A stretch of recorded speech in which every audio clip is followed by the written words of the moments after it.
Hello dear pharma student, welcome to GDC pharma jobs. यहाँ पर आपको सारी pharma regarding vacancy update, news update and job update मिलने वाली है। तो जरूर से इस चैनल को सब्सक्राइब कर लें और अपने फ्रेंड्स तक भी इसे शेयर करें, जिससे कि आपको सारी फार्मा रिगार्डिंग वैकेंसी अपडेट तुरंत ही मिल जाए। तो आज हम बात करने वाले हैं गुजरात पब्लिक सर्विस कमीशन की ओर से आई हुई साइंटिफिक ऑफिसर केमिस्ट्री ग्रुप से रिलेटेड, जहां पर फार्मा के कैंडिडेट रहने वाले हैं एलिजिबल। ध्यान दीजिए, यहाँ पर ऑल इंडिया के कैंडिडेट एलिजिबल रहने वाले हैं, तो जरूर से इस पोस्ट में आपको ध्यान देना चाहिए। तो चलिए जानते हैं क्या कुछ रहने वाला है पोस्ट। तो सबसे पहले मैं आपको बता दूं, यहाँ पर टोटल 9 पोस्ट आई हुई है। तो चलिए देखते हैं किस प्रकार से आपको अप्लाई करना है, क्या है एलिजिबिलिटी क्राइटेरिया, सारी चीजों के बारे में बात करेंगे इस वीडियो में। तो जैसे आप इस वेबसाइट में जाएंगे, जिसका लिंक मैं आपको डिस्क्रिप्शन बॉक्स में प्रोवाइड कर दूंगी, आपको यहाँ पे दिख रहा होगा गुजरात पब्लिक सर्विस कमीशन, ठीक है, जहां पर आई हुई है scientific officer chemist group class 2 in the home department. अब यहाँ पर आप देख सकते हैं सारी चीजें दी हुई हैं। यहाँ पर आपको क्लिक करना है click here for more detail में, ठीक है। यहाँ पर आप जैसे क्लिक करेंगे आपको पीडीएफ ओपन मिल जाएगी। तो यहाँ पे आप देख पाएंगे ये जो पीडीएफ है, फर्स्टली आपको नजर आएगा कि ये गुजराती लैंग्वेज में दी गई है। जैसे आप स्क्रॉल करेंगे नीचे की ओर, आपको इंग्लिश लैंग्वेज की भी नजर आ जाएगी। इट मीन्स इससे आपको थोड़ा सा आइडिया ये हो गया होगा कि जरूर से यहाँ पर रिक्वायरमेंट रहने वाली है बहुत लैंग्वेज की। आपको इंग्लिश और गुजराती दोनों लैंग्वेज ही आनी चाहिए। और यहाँ पर आप देख सकते हैं इसकी जो लास्ट डेट है वो 30/11 रहने वाली है। तो जरूर से 30/11 से पहले आप इस एप्लीकेशन फॉर्म को फिलअप कर लेंगे।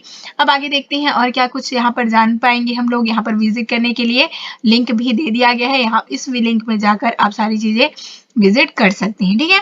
अब देख पाएंगे यहाँ पर टोटल 9 पोस्ट रहने वाली है, जहां पर जनरल की 3 पोस्ट है, ईडब्ल्यूएस की 1 पोस्ट है, एसईबीसी की 3 पोस्ट है, एससी की कोई भी पोस्ट नहीं है और एसटी की 2 पोस्ट रहने वाली है, ठीक है। और देखिए यहाँ पर साथ ही साथ आपको टेंटेटिव डेट भी मिल गया है कि कब रहने वाला है प्राइमरी टेस्ट, ठीक है। उनका रिजल्ट कब तक आने वाला है, यहाँ पे आप देख सकते हैं मई 24 में 2024 में आपको इनका टेस्ट हो जाएगा। साथ ही साथ यहाँ पर अगस्त में इसका रिजल्ट आ सकता है और नवंबर में इंटरव्यू की भी डेट आ सकती है, ठीक है। तो ये सारे टेंटेटिव डेट दिए गए हैं। इट मीन्स लगभग इसी डेट के अकॉर्डिंग ये सारे एग्जाम होने वाले हैं।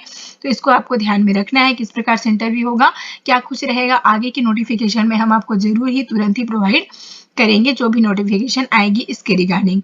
अब देखिए एजुकेशनल क्वालिफिकेशन दिया गया है, उसमें क्या कुछ एलिजिबिलिटी मांग रहे हैं। तो यहाँ पर post graduate degree in forensic science, chemistry science और केमिस्ट्री और biochemistry, forensic pharmacy, forensic non technology और साथ ही साथ यहाँ पर फार्मेसी को दिया गया है, फार्मेसी दिया गया है और फार्माकोलॉजी सब्जेक्ट वाले जो रहेंगे वो भी यहाँ पर एलिजिबल रहने वाले हैं। Post graduate it means M pharm, जिनका क्या हो फार्माकोलॉजी से जिनका एम फॉर्म हो वो यहाँ पर एलिजिबल रहने वाले हैं, ठीक है। ये बात हो गई एम फार्मा के स्टूडेंट्स के लिए। अब देखते हैं degree, bachelor degree with forensic science, it means वही चीजें लिखा गया है यहाँ पर। अब आप देख सकते हैं कि यहाँ पर बी फार्मा के कैंडिडेट एलिजिबल रहने वाले हैं।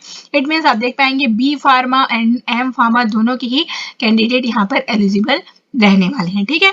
अब एंड करके दिया हुआ है क्या, इनका जो एक्सपीरियंस दे रहे हैं, तो 2 year experience on the post not below the rank of laboratory technicians. तो लेबोरेटरी टेक्नीशियंस ये इनका 2 ईयर का होना चाहिए, इनका जो एक्सपीरियंस है, ठीक है।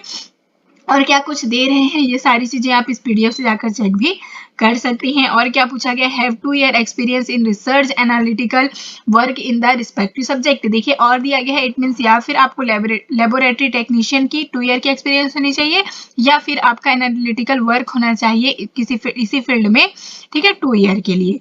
दोनों में से कोई एक भी होगा तो चलता है, ठीक है। और साथ ही साथ क्या बोला गया है, process the basic language of computer application, ठीक है। आपको कंप्यूटर लैंग्वेज आनी चाहिए, इट मीन्स आपको कंप्यूटर वर्किंग आनी चाहिए। साथ ही साथ यहाँ पर उनको नॉलेज होना चाहिए गुजराती और हिंदी दोनों लैंग्वेज का। इसके बारे में मैंने आपको पहले ही बताया जब हमने पीडीएफ ओपन की। अब सबसे बेहतरीन बात की देखते हैं पे स्केल क्या है। तो यहाँ पे आप देख सकते हैं बहुत ही बेहतरीन रहने वाला है, पे स्केल लेवल 8 का रहने वाला है। गवर्नमेंट वैकेंसी है तो आपको इसको मिस बिल्कुल भी नहीं करना चाहिए। देख पाएंगे 44,900 से लेकर 1,42,400 तक का रहने वाला है पे स्केल। और इनकी एज लिमिट की बात करेंगे तो यहाँ पर 37 ईयर्स से ज्यादा नहीं होना चाहिए इनका जो एज है, ये भी दिया गया है, ठीक है।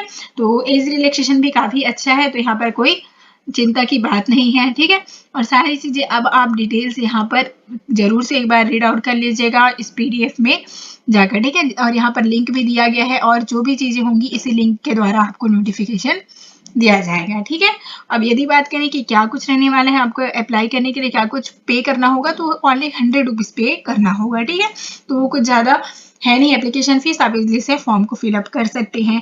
तो जो कोई स्टूडेंट B फार्मा या M फार्मा से हैं उनको जरूर से इस अपॉर्चुनिटी का बेनिफिट लेना चाहिए, जिनके एक्सपीरियंस होने चाहिए लेबोरेटरी टेक्नीशियंस में, और साथ ही उनका कह सकते हैं एक्सपीरियंस होना चाहिए रिसर्च और analytical work in the respective subject, ठीक है। तो ये बहुत ही अच्छी अपॉर्चुनिटी है, तो इस पर आपको जरूर से ध्यान देना चाहिए। इसका लास्ट डेट है 30/11, ठीक है। तो मिलते हैं इसी प्रकार के more informative videos. All the best.